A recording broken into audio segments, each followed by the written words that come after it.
kayak gue seingat gue itu Tante Memes deh. Memesnya Om Adi MS. Gue nggak tahu. Kayaknya waktu itu video gue lumayan sering di repost kayak gue bikin short musik video gitu.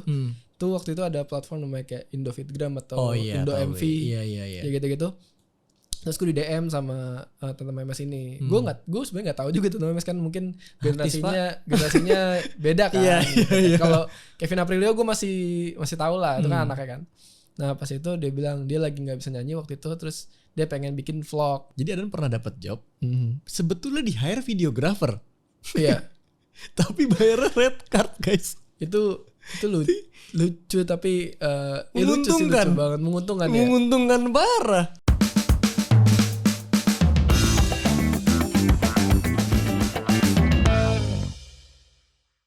Mas Adan. Halo guys. Apa kabar Pak?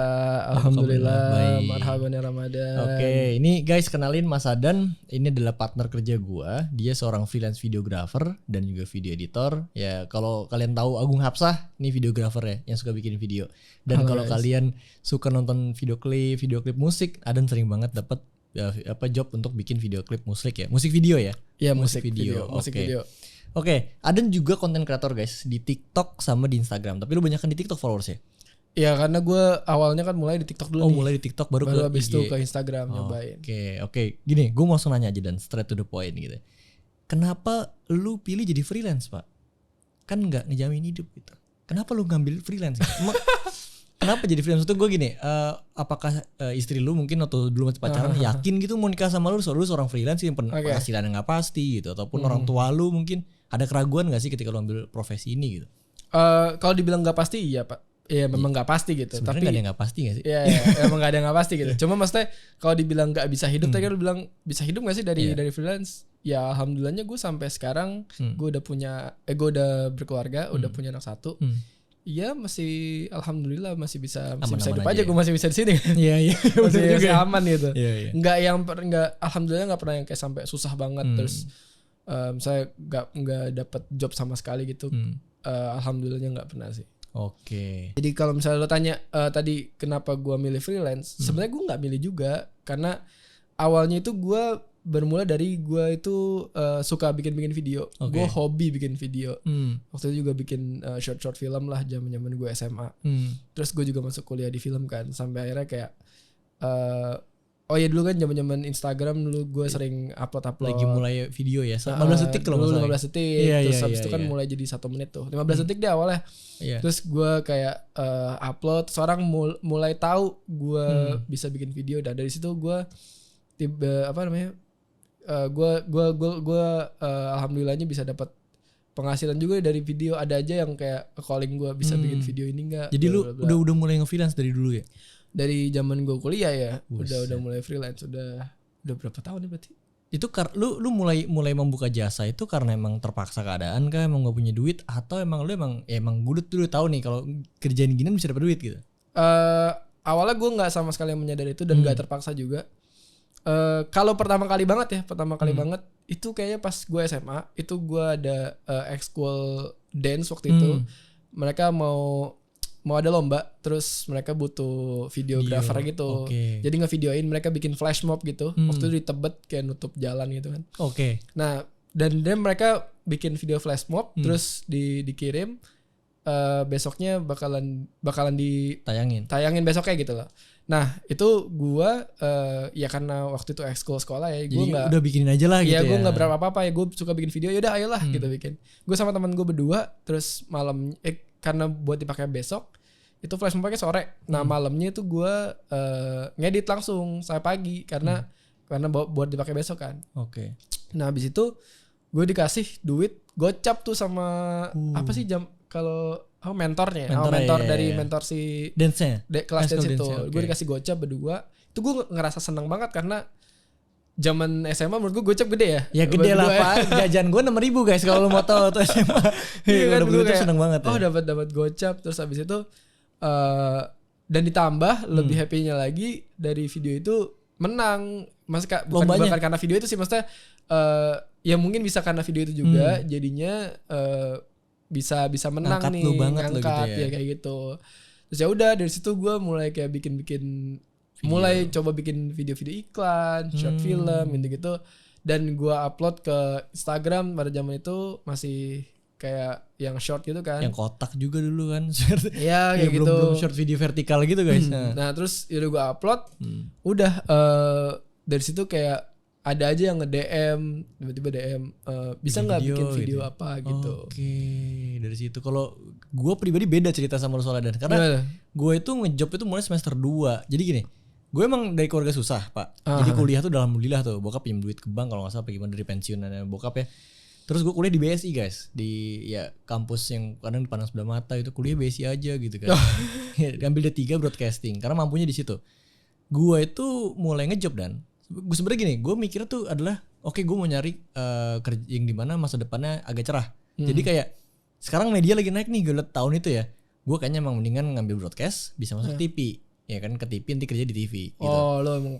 Nah gue kan ekspektasi gue adalah gue beresin kuliah dulu dong. Nah ternyata di semester 2 gue nggak bisa kelarin karena harus ya gimana, bokap gak ada duit gitu kan. Sampai akhirnya di situ lah gue mulai terpaksa terjun ngejob weddingan di kampus. Lu pernah nyobain weddingan di rumahan gak sih Pak? Pernah banget. Itu paling nikmat kan, bangun paling pagi. Masalahnya gue nggak terlalu suka ya, karena dia tuh lu nggak tahu kapan selesainya. Gitu. Dia bisa seharian itu tuh kayak gue sekali 2 kali abis itu nggak lagi sih. Itu ya. Gue nggak ada pilihan Pak. Relasi gue taunya ya temen-temen gue itu wedding gitu ya. Wedding di kampung, yang di rumah di gang. Gue tuh bener-bener berangkat gelap. Ya nggak ada beresnya, 3 kali ganti kostum sampai malam jam 10 gue baru pulang Pak. Capek banget. Nah makanya semenjak itu sebenarnya agak trauma gue ambil wedding kan. Emang berat banget, capek banget itu kan, kayak apalagi fotografer gue. Kalau videografer kan mungkin ya stock footage, istirahat, nge-vape ya kan. Fotografer Pak, kalau tamu masih datang, kayak lo harus satu-satu kan setiap itu. Iya, makan di situ ya kan. Kalau kita kan makan ngerokok dulu, dia nggak ada ngerokok Pak. Sedangkan lu nggak ada tim gue. Gue relate sih, gue relate. Tapi menurut lu emang perjalanan videografer freelance itu atau video editor yang buka jasa videografi itu rata-rata ke wedding dulu nggak sih awal? Apa lu beda ceritanya? Gue awalnya nggak wedding dulu sih. Awalnya gue kayaknya kalau misalnya yang udah komersil banget ya, maksudnya kayak udah yang udah serius lah jobnya gitu. Udah orang lain nih, udah orang jauh gitu. Yang gue bilang DM. Kayak gue seingat gue itu tante Memes deh. Memesnya Oma di MS. Gue nggak tahu. Kayaknya waktu itu video gue lumayan sering di repost, kayak gue bikin short musik video gitu. Tuh waktu itu ada platform namanya kayak Indofitgram atau Indo MV. Iya. Ya gitu-gitu. Terus gue di DM sama tante Memes ini. Gue sebenarnya nggak tahu juga tuh Memes kan, mungkin generasinya beda kan. Kalau Kevin Aprilio gue masih tahu lah, itu kan anaknya kan.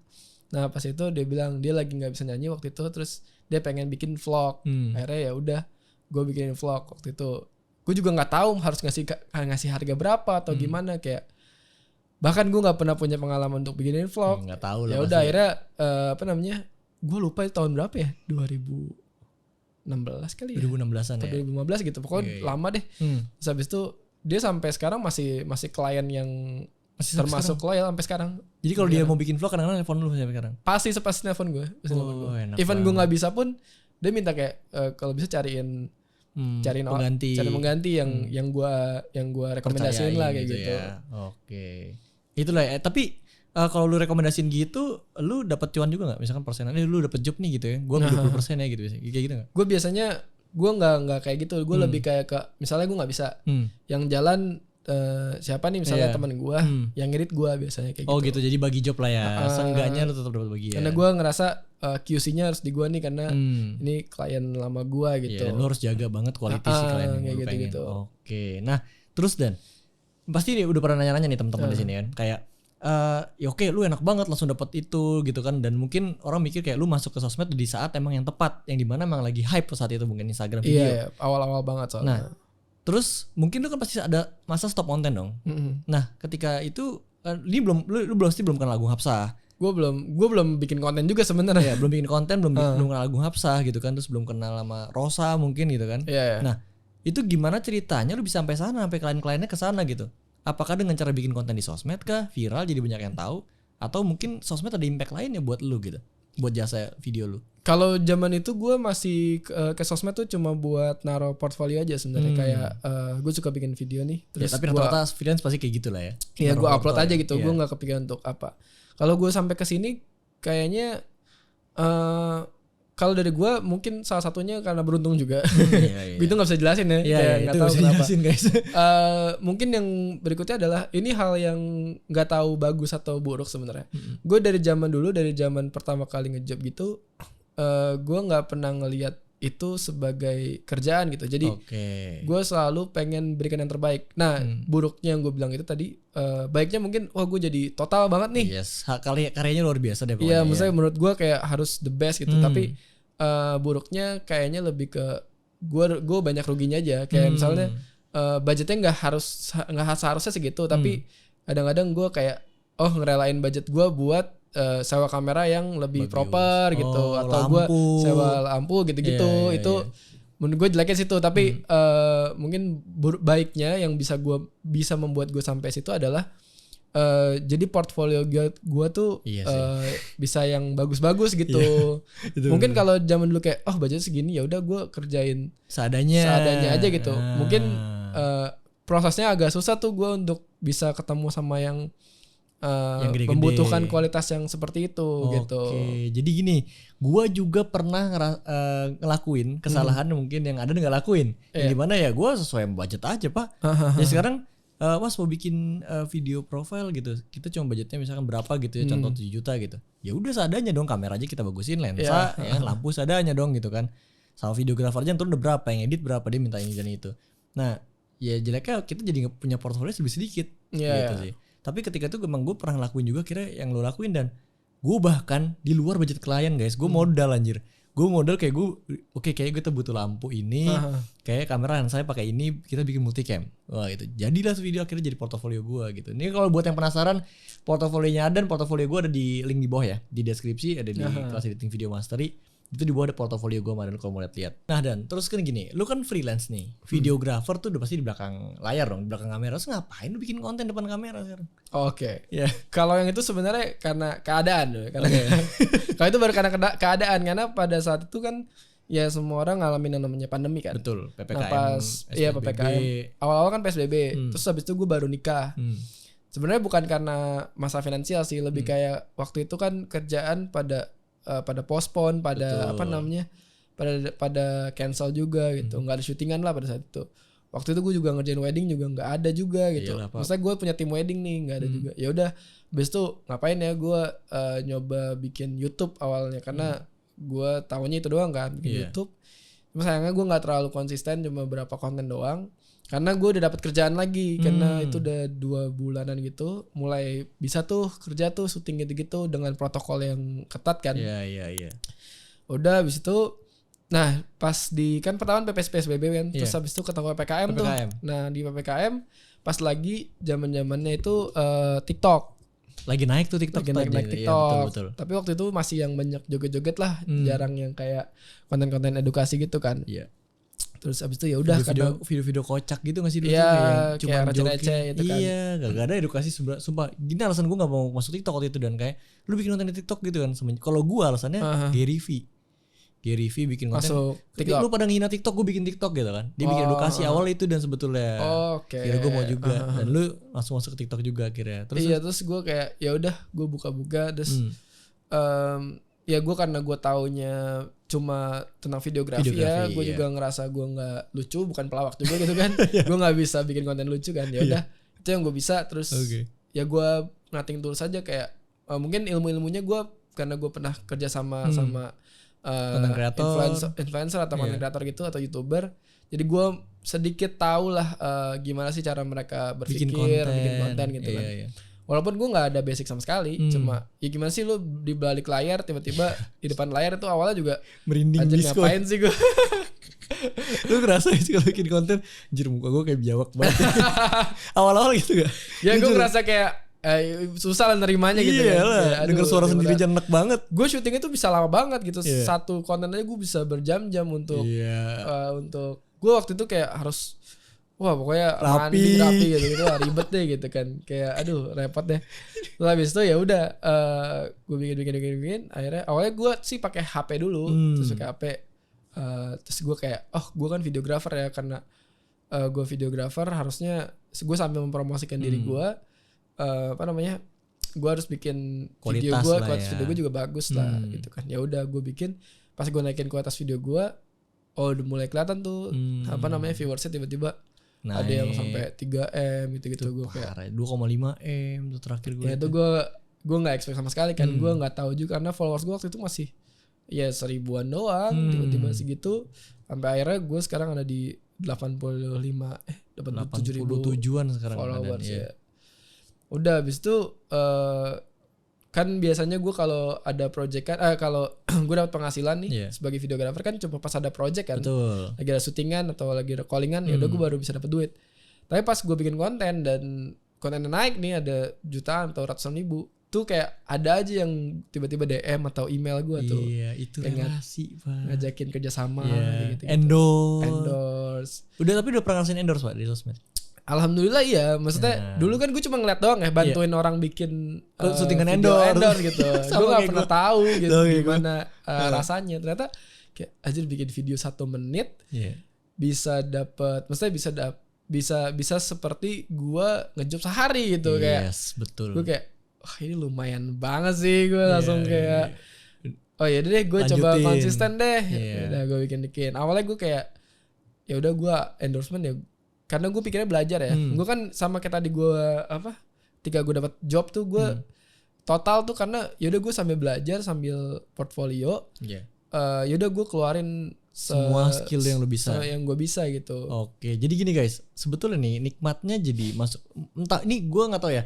Tapi menurut gue pribadi untuk apapun itu job, apalagi freelance ya Pak, itu wajib nggak sih masuk sosmed? Buat gue sekarang ya. Iya Pak, soalnya gini. Namanya freelance kan tuh hidup bergantung banget sama klien. Tapi kalau kita ngandelin relasi doang, sampai sebesar apa relasi kita Pak? Teman kita seberapa banyak? Ya apalagi gue bukan tipikal yang orang yang nongkrong, orang yang mingle. Nah, jadi itu ya. Kalau masuk sosmed, itu memungkinkan lu dikenal sama orang lebih banyak lagi. Nah, itulah aja yang dimana ngebuka peluang-peluang kita. Selain kita dikenal untuk naikin jasa kita nih ya. Yang kedua lu tadi apa? Endorse. Lu pernah diundang jadi pembicara gak sih? Sekarang lumayan sering sih. Pernah diundang jadi pembicara. Itu juga gue nggak pernah kebayang sih. Maksudnya jadi pembicara gue pikir ya apalagi sukarela aja gitu. Apalagi gue. Kita tuh Mas nih kerjain videonya gini edit ya gak sih? Terus tiba-tiba langsung ngomong, langsung jelasin gitu. Emang kan awalnya gue kayak anjir gue ngomong dan itu tuh lumayan beneficial juga sih. Maksudnya per jam gak sih dibayar? Iya kayak itu menurut gue cara nyari duit yang bukannya duit sih, bahasanya agak buruk ya. Maksudnya sumber income lain yang bisa didapetin yang kalau lu tuh kayak dapat dua gitu. Lu bisa ngasih value juga karena lu seneng share gitu. Tapi lu bisa dapat income juga gitu. Itu yang gue suka sih. Itu makanya gue bilang kalau jadi content creator tuh bisa jadi multiple income-nya gitu, nggak bisa dari mana-mana guys gitu. Ya itu nggak pernah ada di kepala gue sih awalnya. Itu benar ya udah tadi pikirnya ya udah ada project. Ya sikat aja kalau ada ya udah gitu. Kalau ada ya udah gitu nunggu aja. Tapi fun fact ya sampai sekarang, walaupun dari dulu Instagram gue nggak yang banyak followers gitu ya, dulu kan paling ya cuma 6.000 lah kalau nggak tau. Enggak dulu gue masih 1000-an. 2.000 sebelum bikin konten. Itu gue sampai saat itu gitu, sampai sekarang itu gue project itu semua dari sosmed, dari nggak pernah yang kayak apply job gitu. Alhamdulillahnya dari sosmed datang sendiri berarti. Ya itu gue nggak tahu karena gue beruntung aja atau apa, gue nggak ngerti sih. Itu kalau menurut gue pribadi ya, gue juga kan pamer porto dari dulu Pak. Cuman porto lu itu lebih menggiurkan Pak. Kayak balik lagi buat teman-teman nonton portonya, linknya di bawah ya, buat di apa linknya LPVM tuh lihat aja pokoknya porto. Tapi gue emang ini sih emang lumayan ngekurasi banget. Jadi mungkin yang gue kerja tuh sebenarnya banyak, yang jelek-jelek juga banyak. Tapi yang gue pamerin, yang gue upload itu cuma yang menurut gue bagus aja. Tapi gini Dan, masalah Dan. Ya ini juga gue mau nanya tapi udah dijawab ya. Karena gini, ada klien yang ngotot, gue maunya videonya kayak gini. Kadang kita mau ngasih yang terbaik nih. Tapi kalian minta contoh lagu kecil lah. Nggak kecil sih kalau buat editan capek ya Pak, ganti lagu ya Pak. Berasa. Ganti lagunya kayak gini. Jadi videonya nggak masuk Pak. Videonya jadi nggak masuk. Gitu kadang-kadang gue di satu sisi gue pengen berusaha mau ngasih tahu tapi ngotot. Iya. Tapi akhirnya udah gue setelah kliennya maunya gimana, dan akhirnya kan sayang sih jadi nggak jadi portofolio tuh. Dan nah tuh menurut lu nanggep ya nanggulangin hal kayak gitu gimana tuh? Apalagi brandnya bagus misalkan gitu kan. Apakah lu diedit buat porto lu atau yang itu dikasih ke klien atau gimana nih kalau dari lu? Oh gue balik lagi sih sebenarnya karena kita ngerjain buat klien ya. Dulu sih gue juga kayak gitu yang dimana kayak nggak bisa nih kurang bagus lah hasilnya jelek gitu. Maksudnya secara hati gitu kan, nggak cocok nih, nggak serak gitu kan. Tapi ya karena kita klien bikin video untuk klien dan kebutuhan dia pun berbeda sama kebutuhan kita, jadi ya gue akan ikutin mereka, akan nyesuaiin mereka. Karena mereka bayar kita kan. Iya, cuma balik lagi ketika udah ngomongin portfolio yang gue pamerin, ya gue mengkurasi itu. Jadi kalau emang menurut gue emang ini nggak layak untuk gue post, ya nggak gue post. Oke, gitu sih. Itu guys, itu aja guys yang kali ini guys. Jadi kalau ada klien-klien yang batu ya udah ikutin aja gitu. Ya udah gitu karena ya mereka maunya itu. Kita sebenarnya bukan karena apa ya, bukan karena jelek juga sebenarnya, karena mungkin kebutuhan dia nggak buat yang bagus-bagus amat, buat hal itu gitu. Bahkan sekarang gue gue disuruh kan gue sekarang udah bisa pakai kamera yang misalnya yang kelasnya Cinema, nggak Cinema sih, masih kayak A7S Mark III, ya, FX3 gitu lah ya, ya. yang udah oke gitu. Tapi ada klien gue yang pengen bikin video buat TikTok aja, dan dia pengen gue pakai kamera HP aja gitu. Maksudnya kayak gitu-gitu kan, balik lagi kita harus ngelihat kebutuhan si klien nih. Nggak bisa juga gue paksain, pokoknya harus pakai A7S tiga gitu. Nggak, ternyata nggak bisa gitu. Ini banyak yang salah pikir, dan karena dia mikir gini, oke, gue dari awal udah susah nih, startnya susah gitu kan, ya ngejob biasa-biasa aja sampai akhirnya gue upgrade beli kamera gitu. Ya nggak bisa lu terus-terusan upgrade naik terus, namanya klien tuh beda-beda guys. Kalau lu maksa harga lu tetap tinggi gitu, banyak juga yang mikir dan wah, harga di tanah Mas Yuda mahal banget pasti nih. Gue adjust guys. Gue klien 300.000, 500.000 masih gue ambil. Ya kalau emang kliennya emang UMKM gitu, ya rezeki buat gue kenapa nggak diambil? Gue sih masih sikat. Tapi kalau yang lain yang gede juga ya gue tau lah kasih harga berapa gitu kan. Kayak gitu sih. Jadi buat teman-teman lihat juga sih klien tuh kayak gimana tipenya. Nah, ini gue mau nanya satu hal lagi, dan ini ada cerita menarik dari Adan. Apa tuh? Karena lu bikin konten di sosmed, lu pasti punya red card kan. Yeah. Harga endorsan di story, TikTok. Ya beda lah harga gue sebagai manpower videographer sama sosial media gitu kan. Gini, lu pernah nggak Dan? Lu pernah kan pasti kan yang teman lu ceritain ke gue tuh. Jadi Adan pernah dapat job. Sebetulnya di hire videographer. Iya. Tapi bayarnya red card guys. Itu lucu tapi lucu sih, lucu banget, menguntungkan ya. Menguntungkan parah. Kalau dipikir-pikir red card kan sebenarnya lebih mahal karena lebih tinggi karena kan itu kan masuknya traffic ya. Iya, kita post. Selain kita bikin video, kita ngasih traffic juga ngasih betul. Mikirin ya gimana ada awareness-nya juga gitu, kayak gitu-gitu lah ya. Beda kalau kita videographer kan as a manpower aja. Ya udah kita ambil gambar, kewajibannya apa kan, gitu ya. Ya kayak ya gue lucu aja, gue diminta buat ngerjain video itu bayarannya per video dan itu per red card gue.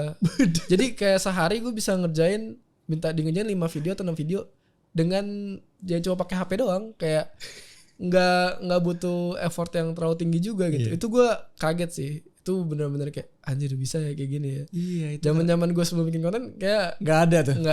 Lu pasti ditanya lu berapa lu harga lu, kamera yang pakai apa gitu kan. Iya. Oh itu juga termasuk loh, ketika udah bikin konten dan punya followers gitu ya. Punya viewers juga. Orang tuh jadi kayak apa ya, jadi percaya aja gitu sama lu. Ya gue juga nggak pernah pengen ngecewain juga sih maksudnya. Tapi tingkat trustnya yang biasanya cuma 50%, ini lu bisa jadi 70%, 80% gitu. Betul banget. Karena waktu gue di Bali, ya kenalan sama owner villanya gitu kan.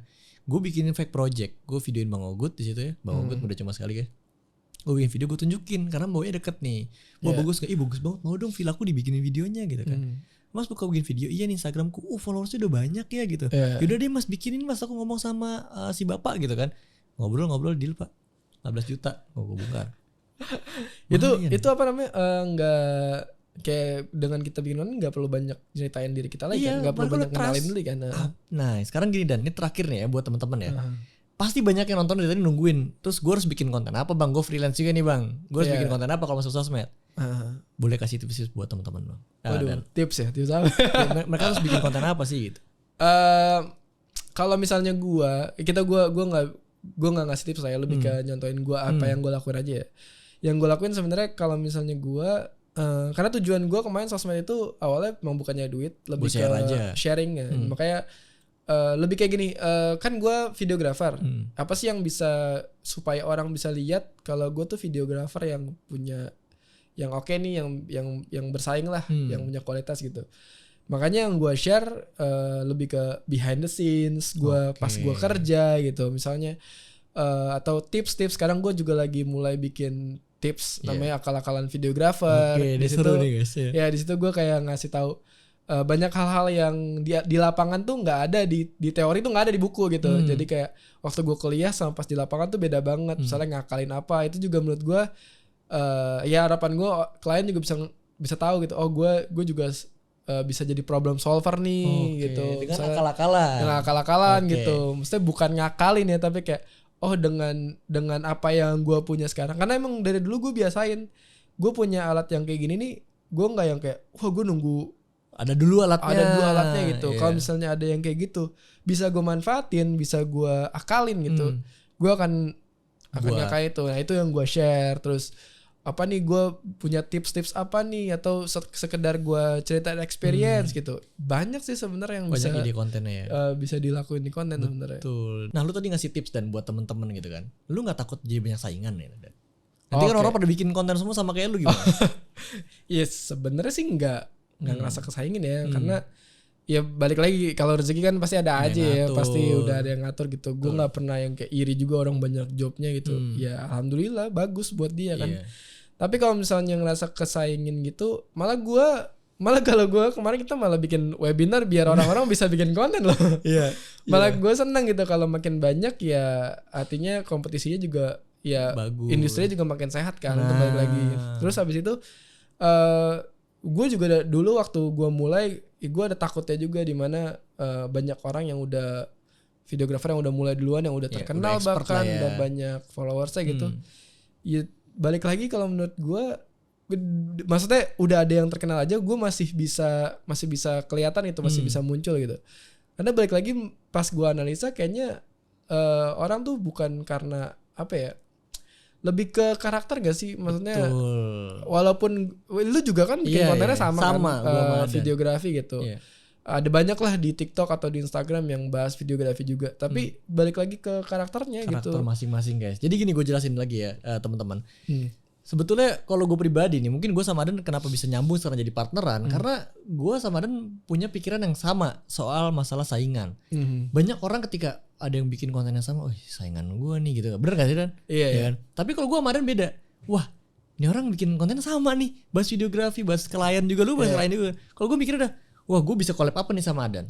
Sekarang 2022 kayaknya udah eranya kolaborasi gak sih? Dibanding lu harus kayak jadi saingan, defensif.